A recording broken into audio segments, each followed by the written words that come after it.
지금 우리 암호화폐 시장은 늘 그랬듯이 더 큰 상승을 위한 조정의 시기를 겪고 있습니다. 투자자들 사이에서 걱정과 불안감이 커지고 있지만 이건 오히려 더 큰 기회를 준비하는 시간일 수 있습니다. 특히 우리 리플, XRP를 보유하고 계신 여러분한테는 더더욱 그렇습니다. 지금 잠시 힘든 시간을 겪고 있을지 모르지만 이 시간이 지나면 여러분들은 여태껏 경험하지 못했던 기회를 맞이하게 될 겁니다. 리플이 글로벌 금융 시스템을 혁신할 수 있는 강력한 기술적 기반과 탄탄한 파트너십을 보유하고 있다는 건 앞으로 XRP의 가치가 상승할 수밖에 없는 중요한 요소입니다. 이 어려운 시기를 어떻게 극복하고 미래를 위해 어떻게 대비를 할 수 있는지 오늘 함께 알아보는 시간 가지도록 하겠습니다. 자, 그러면 한번 시작해 보겠습니다.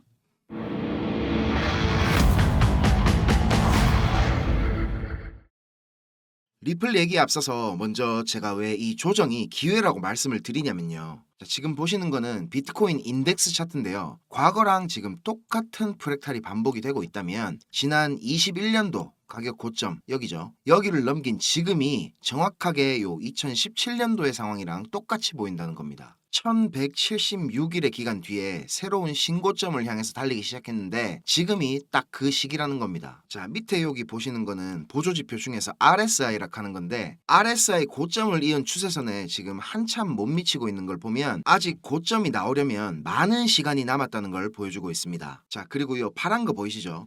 이 차트는 이제 이더리움 재단의 매도량을 보여주는 차트인데 역사적으로 이렇게 이더리움 가격이 고점을 만들 때마다 이더리움 재단 지갑에서 유출되는 이더리움 양이 이렇게 엄청났습니다. 뭘 알고 내다판다는 추정을 해볼 수가 있는데 지금 여기 이더리움 재단 지갑에서 유출되고 있는 이더리움이 거의 없는 걸 보면 이 온체인 데이터 역시 시장의 고점 사이클이 아직 멀었다는 걸 보여주고 있습니다. 자, 그리고 차트 잠깐 살펴보겠습니다. 차트 모양이 지금 리플 차트랑은 살짝 차이가 있죠. 요 보시는 요 차트는 XRP BTC 차트입니다. 리플 한 개가 몇 개의 비트코인인지 나타내주는 차트인데요. 뭐 리플 차트야 제가 거의 매일 단기적으로 분석해드리고 그리고 장기적인 관점도 자주 말씀드려서 잘 아실 것 같은데 저는 최근에 이 XRP BTC 차트에 주목을 하고 있습니다. 제가 마크로 이렇게 표시를 해놓은 지점 있죠. 가격은 저점이 이렇게 낮아지고 있죠. 보이시죠? 근데 밑에 RSI 지표를 보면 저점이 이렇게 오히려 올라가고 있습니다. 이런 거를 이제 상승 다이버전스가 걸렸다 이렇게 얘기를 하는데 지금 XRP BTC 차트는 이렇게 역대 최저치 수준을 기록을 하고 있는데 이런 바닥에서 일봉상으로 이렇게 다이버전스가 떴다는 거는 비트코인에 비해서 리플이 곧 이렇게 엄청난 강세를 보일 거라는 걸 암시하는 겁니다. 그리고 지금 조정에서 리플만 버티고 있다는 걸 다들 느끼셨을 건데 비트코인이 마이너스 10%가 넘게 가격이 빠졌죠. 근데 이러면 보통 알트코인들은 비트코인보다 훨씬 더 큰 하락이 오는 게 정상이잖아요. 근데 리플은 지금 8% 정도밖에 안 빠져주면서 조만간 큰 변동성을 앞두고 있다는 것 같은 움직임을 보이고 있습니다. 자, 그리고 우리 리플의 프레지던트 모니카 롱 사장이 이렇게 더블록이랑 인터뷰를 했는데 리플 레저의 업데이트 소식도 전했고 여전히 뜨거운 이슈인 우리 SEC와의 소송에 대해서도 얘기를 나눴습니다. 그리고 제일 큰 주제는 역시 리플의 발행을 준비하고 있는 스테이블 코인이었는데 오늘 나온 뉴스들을 보면 이 리플표 스테이블 코인의 출시가 XRP에 어떤 영향을 줄 것인지 근데 저는 이 스테이블 코인 이후에 나온 이야기인 RWA 실물자산 토큰화가 중요하다고 생각이 됐습니다.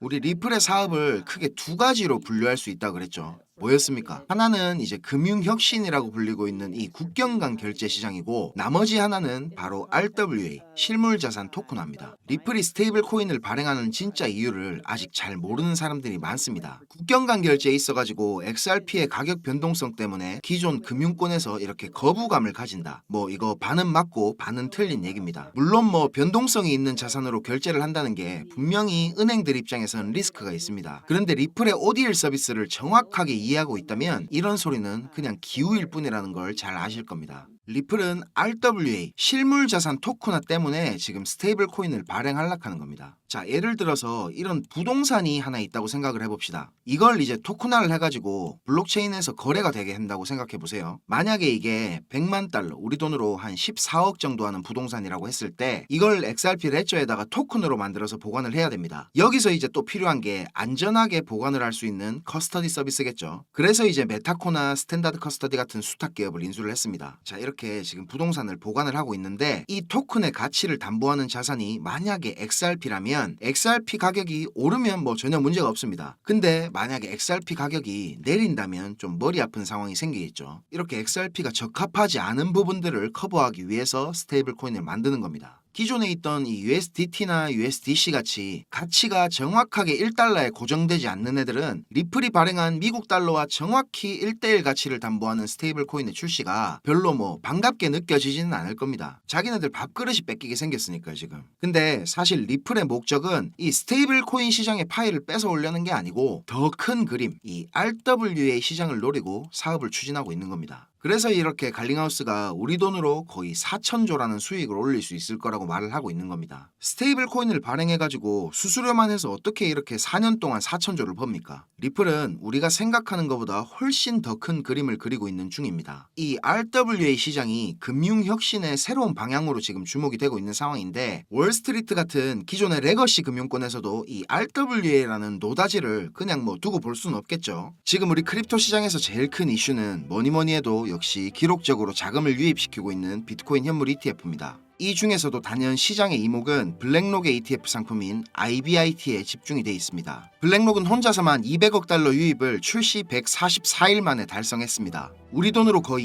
28조에 가까운 자금 유입을 만들어낸 겁니다. 이 기록으로 ETF 역사상 최단기간에 운용자산 200억 달러를 돌파한 상품으로 이름을 올렸습니다. 2위는 JP모건의 JEPI라는 상품인데 985일이 걸렸습니다. 차이가 뭐 상당하죠. 그리고 지금 뉴욕 증권거래소에 상장된 ETF 상품이 3,000개 정도 된다고 하거든요. 이 중에 자산 규모가 100억 달러가 넘는 종목이 4%밖에 안 됩니다. 평균적으로 수년에서 길게는 수십 년이 걸리는 건데 블랙록은 이걸 144일 만에 해낸 겁니다. 블랙록 레리 핑크 회장은 예전에는 뭐 비트코인 욕을 엄청 했었죠. 돈 세탁을 위한 돈이라는 둥 뭐 이런 소리들을 했었습니다. 그런데 2022년도부터 입장을 완전히 바꿉니다. 스테이블 코인 USDC 아시죠? USDC의 발행사인 서클에다가 4억 달러 투자를 발표하고 나서 블랙록의 기관 고객들 중에서 비트코인에 관심이 있는 투자자들을 조용히 끌어들였습니다. 그리고 나서 사모펀드를 하나 만들어가지고 블랙록 자체 자금으로 비트코인에 투자를 하기 시작했습니다. 올 초에 비트코인 현물 ETF 상품이 승인된 직후에는 이런 말을 했었죠. 비트코인은 디지털 골드다. 금을 대체할 글로벌 자산이다. 월스트리트의 제일 큰 스피커 중에 하나인 레리 핑크의 이런 발언 때문에 비트코인은 금처럼 완벽하게 제도권 안에 들어온 가치 저장 수단으로 인정을 받고 있습니다. 세계에서 제일 큰 돈을 굴리는 블랙록의 CEO가 이런 말을 하니까 자연스럽게 뉴욕 거래소에 천문학적인 자금들이 유입이 되고 그동안 상장사 중에서 비트코인 보유량으로는 항상 최고를 달리던 마이크로 스트래티지를 제치고 블랙록이 세계에서 비트코인이 제일 많은 회사로 올라섰습니다. 이 뉴스가 나오던 시점에 27만 4천 개가 조금 넘게 보유하고 있더라고요. 어마어마하죠. 마이크로 스트래티지의 마이클 세일러가 2020년부터 비트코인을 모았는데 4년 동안 사모은 양을 블랙록은 3달 만에 뛰어넘은 겁니다. 지금은 30만 개도 훨씬 더 넘는 비트코인을 보유 중입니다. 그리고 얼마 전에는 이런 일도 있었는데요. 헤데라가 블랙록하고 파트너십을 진행하는 것 같이 트위터에다가 글을 올렸었는데 발표 직후에 헤데라는 하루 만에 가격이 2배가 넘게 급등을 했었습니다. 근데 다음날 블랙록에서 사실 무근이다, 전혀 뭐 모르는 일이다, 이렇게 파트너십이 아니라고 발표를 했죠. 이 발표를 하자마자 가격이 40%가 넘게 폭락을 했습니다. 뭐 이거를 단순한 해프닝으로 볼 수도 있지만 다른 관점에서 한번 보면 지금 크립토 시장 주도권을 블랙록이 완전히 쥐고 있다고 볼 수 있는 대목입니다. 그냥 뭐 블랙록 이름만 살짝 들려도 이렇게 막 미친듯이 펌핑이 오는 걸 보면 운용자금 1경원 세계 최대의 자산운용사라는 타이틀이 괜히 만들어진 게 아니다 라는 생각이 듭니다. 자, 그런데 이런 공룡 같은 블랙록이 앞으로 주목하고 있는 섹터는 뭘까요? 블랙록뿐만이 아니고 세계 경제시장 전체가 지금 주목하고 있는 분야죠. 형님들 많이 들어보셨을 RWA, 실물자산 토큰화 이겁니다. 처음 들어보시거나 들어는 봤는데 이게 뭔지 잘 모르시는 형님들을 위해서 설명을 좀 드리자면 말 그대로 현실 세계에 있는 실물 자산들을 온체인으로 불러와가지고 토큰으로 만든다는 겁니다. 우리가 가지고 있는 부동산이나 자동차 그리고 뭐 곡물이나 석유, 금 같은 이런 상품성 자산 그리고 주식이나 채권, 예술품, 뭐 심지어는 탄소 배출권 같은 것들도 블록체인에서 토큰화를 시킨다는 겁니다. 자, 그런데 왜 이런 실물 자산들을 토큰화하려고 하느냐? RWA를 통해서 기존의 실물 자산 시장의 낮은 유동성 그리고 높은 진입 장벽 같은 이런 비효율성들을 개선하는 데 목적이 있는 겁니다. 대표적인 RWA의 적용 사례는 역시 이런 부동산이겠죠. 부동산의 토큰화를 통해 가지고 소유권이나 임대권을 이제 블록체인 상에서 거래할 수 있게 된다면 기존의 복잡했던 거래 방식과 소액 투자에 불가능으로 접근이 어려웠던 부동산 시장은 더 많은 사람들에게 개방이 될 거고 엄청난 유동성의 증가를 촉진시킬 겁니다. 그리고 예술품이나 소장 소장품들도 토큰화가 된다면 고가의 소장품들의 조각 투자 이걸 해가지고 소유권의 일부를 가질 수가 있기 때문에 마찬가지로 유동성과 접근성이 엄청나게 향상이 되겠죠. 그리고 증권이나 금융상품의 토큰화도 상당히 중요한 부분인데 기업 입장에서는 추가 자금을 모집하고 효율적으로 자산을 관리할 수가 있을 것이고, 주식시장은 지금 내가 만약에 주식을 팔면 2거래일 이후에 돈을 받을 수가 있는데 토큰화를 통해서 우리 크립토 시장처럼 24시간 열려있는 이런 T+0의 시대가 개막될 수도 있습니다. 보스턴 컨설팅 그룹 BCG에서 발표한 보고서에는 RWA 시장이 16조 달러 시장으로 성장할 거라는 전망을 했는데요. 우리 돈으로 환산하면 무려 2경 1600조라는 천문학적인 금액입니다. 이런 꿀통을 블랙록이 가만히 그냥 쳐다보고 있을 리가 없겠죠. 지난 2월에 블랙록에서 이렇게 기관 고객들을 대상으로 비공개 컨퍼런스를 했던 거 제가 여러 번 말씀드려서 다들 기억나실 겁니다. 정말 보수적인 기관 투자자들을 대상으로 하는 이런 자리에서 전체 포트폴리오에서 비트코인 비중을 28%까지 늘리라고 블랙록이 이렇게 파격적인 발언을 한 게 알려졌었죠. 근데 이 컨퍼런스가 겉으로 보기에는 비트코인 현물 ETF 출시를 앞두고 블랙록이 고객들을 대상으로 홍보를 하는 것 같이 보이는 자리였는데, 비들 아시죠? 블랙록이 얼마 전에 처음으로 출시한 RWA 펀드 이름인데 출시되기 한 달도 전에 있었던 이 자리에서 벌써 비들이라는 이름을 쓰면서 출시를 예고를 했었고, 비들이 출시가 되면 가치 상승이 예상되는 코인들도 브리핑을 하면서 VIP 기관 고객들에게 수요 조사를 하는 내용도 정보원을 통해서 제가 입수를 했습니다. 그리고 비들을 설명을 하면서 Just a taste, 그냥 맛보기일 뿐이다, 이런 워딩을 쓰기도 했습니다. 미국 국채 토큰화 펀드의 중심에 있는 이 비들이 맛보기 정도밖에 안 된다는 말입니다.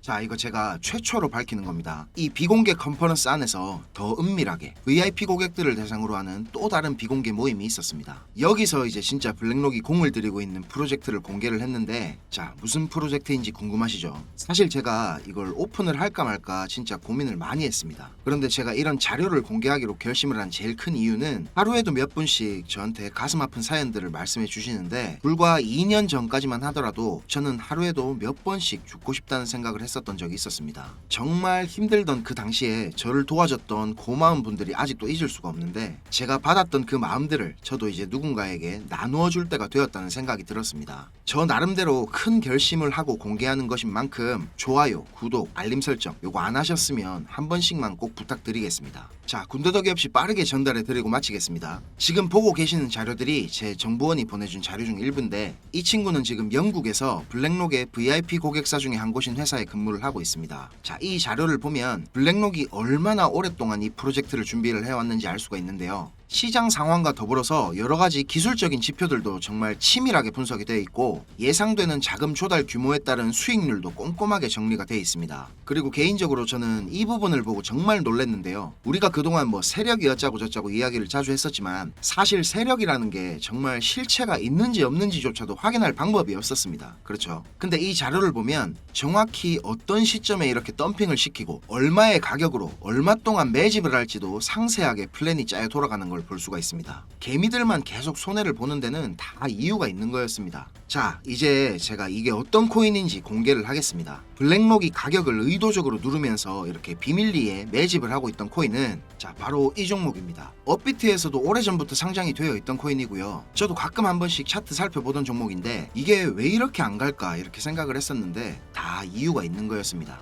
이런 거를 이제 주식하는 사람들은 작전주 뭐 이래 부르죠. 사실 이런 코인들은 기술적인 분석이 의미가 없긴 하지만 기술적으로 봐도 지금 상승할 수 있는 근거들이 여러 가지가 보이고 있습니다. 좀 있으면 엄청난 폭등이 나올 수밖에 없는 상황으로 보이는데요. 저도 제가 이 자료를 받았을 때부터 지금 꾸준하게 모아가고 있습니다. 자, 제가 지금 이 종목을 모자이크를 해서 보여드리고 있는데요. 제가 이걸 지금 여기서 아무렇게나 공개를 하면 뭐 저는 상관없지만 제가 좋은 뜻으로 공유하는 이런 것들을 누군가는 악용을 해서 이걸 뭐 돈을 받고 판다든지 하면서 다른 사람들한테 피해를 입히는 행동을 할 수가 있다는 게 제일 큰 문제고요. 또 제 정보원의 신변이 노출될 수 있는 부분이기 때문에 제 나름대로 조심을 하면서 공유를 드리려고 합니다. 010-5528-2156 010-5528-2156 이 번호로 블랙록 이렇게 문자 한 통 보내주세요. 제가 확인을 하고 한 분도 빠짐없이 보내드리도록 하겠습니다. 자, 이 자료가 이 종목이 거짓말 같고 못 믿으시겠으면 그냥 지나치셔도 좋습니다. 그런데 아까 말씀드렸듯이 예전에 저처럼 지금 많이 힘드신 분들은 꼭 연락 주셔서 수익 얻어가시길 바라겠습니다. 우리가 이렇게 유튜브라는 곳에서 얼굴도 모르고 만나는 거지만 이게 또 계기가 돼서 좋은 인연으로 많이 이어지게 될지 누가 압니까? 그렇죠? 자, 영상 시청하시느라 고생 많으셨고요. 저는 다음 영상에서 더 좋은 분석과 빠른 소식들 가지고 다시 찾아뵙겠습니다. 감사합니다.